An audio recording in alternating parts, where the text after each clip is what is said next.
대통령이 취임한 지 고작 한 달 만에 폐렴에 걸려 세상을 떠난 브루네 대통령.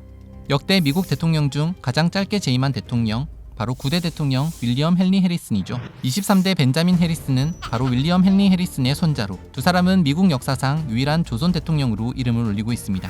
오늘은 할아버지의 뒤를 이어 미국의 대통령이 된 제23대 대통령 벤자민 해리슨에 대해 알아보겠습니다.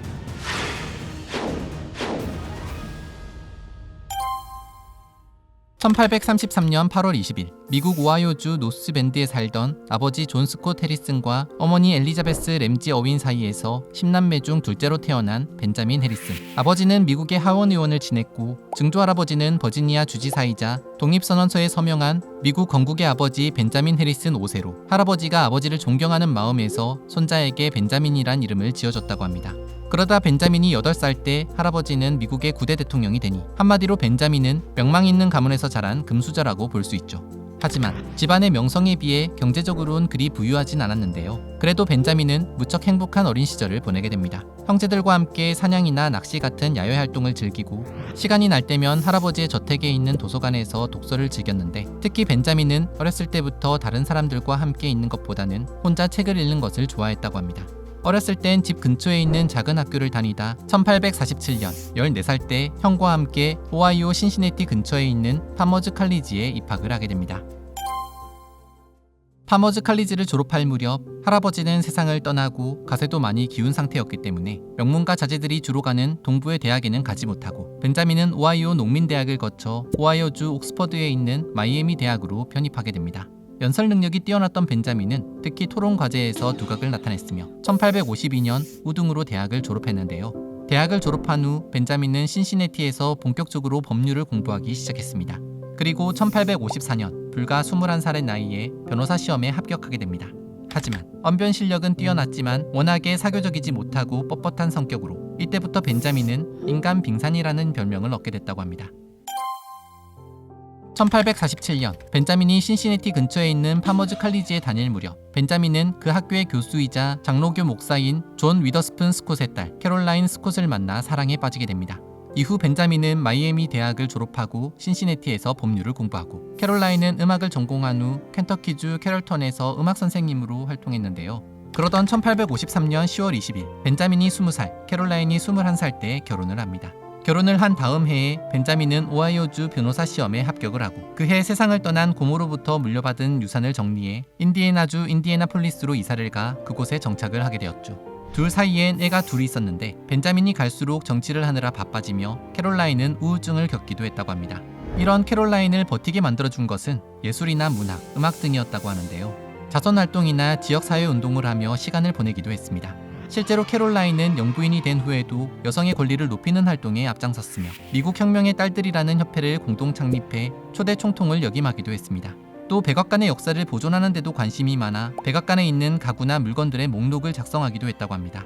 그런데 벤자민이 대통령으로 있던 시기 처음으로 백악관에 전기가 들어왔지만 벤자민과 캐롤라인은 감전될까봐 무서워 전등 스위치를 만지지 않았고, 그래서 자주 불을 켠 채로 잠을 잤다고 합니다.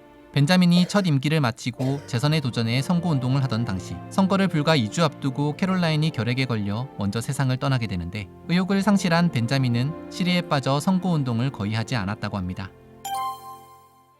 1856년 결혼도 하고 변호사로 어느 정도 자리를 잡았을 무렵 벤자민은 신생 정당인 공화당에 입당해 선거운동을 돕는 등 정치에도 본격적으로 관심을 갖게 됩니다.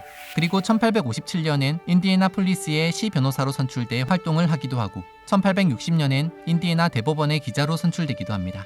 그러다 남북전쟁이 일어나며 1862년 벤자민은 인디애나 의용군 70년대 대령으로 연합군에 입대, 1865년 준장으로 명예제대할 때까지 군복무를 하게 되죠.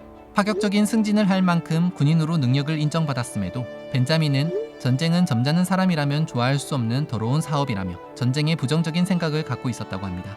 전쟁이 끝난 후 대법원의 기자로 다시 선출돼 4년을 더 법원 기자로 활동했으며 또 동시에 변호사 활동을 이어갔습니다. 덕분에 경제적으로 여유를 갖게 됨은 물론 인디애나주에서 최고의 변호사 중 한 명으로 이름을 올리게 되었죠.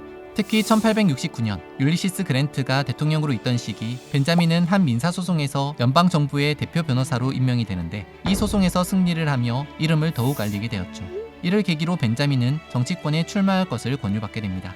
하지만 1872년 인디애나 주지사에 출마했지만 후보 지명에 실패하고 1876년엔 인디애나 주지사 선거에 나갔으나 패배를 하고 말았는데요. 그러다 드디어 1881년 미국 상원의원으로 선출되는 데 성공한 벤자민. 이후 벤자민은 6년 동안 상원의원으로 활동하며 남북전쟁 참전 용사들을 위한 연금 캠페인을 벌이고 아메리카 원주민이나 흑인들의 권리를 위해 싸우기도 했습니다.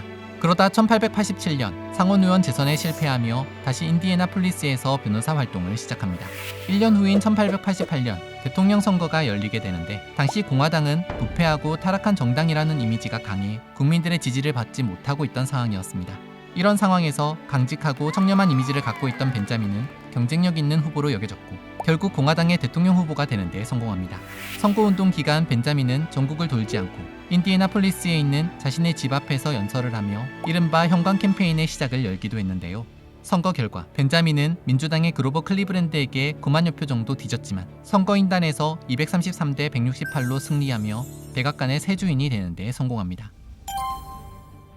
1889년 3월 4일 미국의 23대 대통령이 되어 취임 선서를 하게 된 벤자민. 당시 그의 연설은 취임 연설 중 가장 긴 연설로 남아있는 할아버지의 연설보다 절반 정도로 짧았다고 합니다.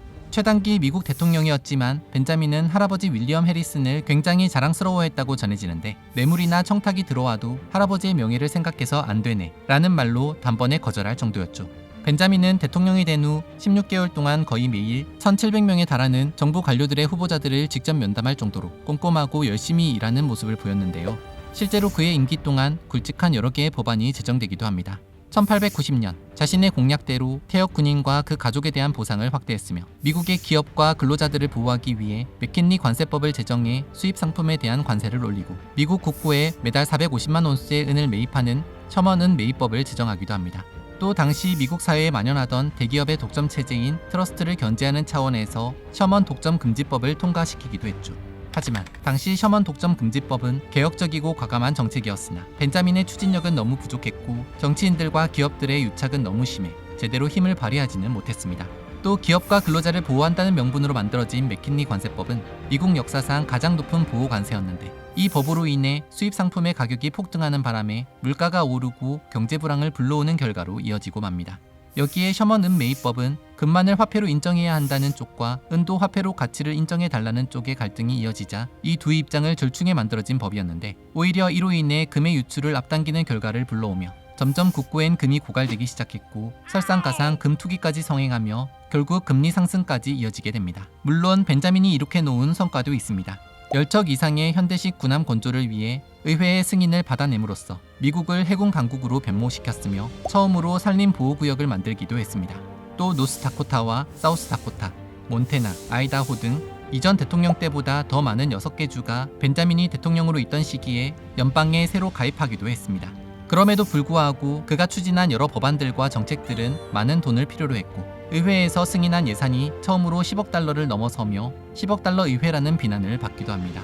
결국 높은 관세와 높은 연방 지출 그리고 여기에 경제 공황까지 이어지며 1892년 벤자민은 전임 대통령이었던 그로버 클리브랜드와의 재대결에서 패배, 재선에 실패하고 맙니다. 퇴임 후 인디애나폴리스에 있는 자신의 집으로 돌아간 벤자민은 오하이오 사령부 사령관으로 선출돼 활동을 하기도 하고 또 몇 달간 스탠포드 대학교에서 법학을 강의하기도 하는 등 대통령에서 물러난 뒤에도 사회활동을 활발히 이어갑니다. 그러다 1896년 벤자민은 63세의 나이로 자신보다 무려 25살이나 어린 메리 스콧 로드 딘밋과 재혼해 딸을 하나 낳게 되는데요. 메리는 전 아내의 비서로 메리의 부모는 물론 벤자민의 자녀들 역시 결혼을 반대해 결혼식에도 참석하지 않았다고 합니다. 여튼 재혼한 이후에도 영국과 베네수엘라 간에 일어난 국경 분쟁에서 베네수엘라 측 법률 고문으로 활약하거나 헤이그에서 열린 제1차 평화회의에 참석하는 등 여러가지 활동을 이어가다 1901년 3월 13일 68세의 나이로 폐렴에 걸려 세상을 떠나고 맙니다. 벤자민은 세상을 떠나며 두 번째 부인과 그 사이에서 태어난 4살 된 딸에게 재산 대부분을 남겼다고 합니다. 할아버지의 뒤를 이어 미국 유일의 조선 대통령이 된 벤자민 해리슨. 그는 일도 열심히 하고 뛰어난 언변의 소유자로 명성이 높았지만 반대파들을 설득하고 타협해 중재하는 능력이나 정책을 밀어붙이는 추진력은 부족했다는 평가를 받고 있습니다. 하지만 강직함과 청렴함만은 으뜸으로 평가받고 있는 미국의 23대 대통령 벤자민 해리슨에 대해 알아봤습니다.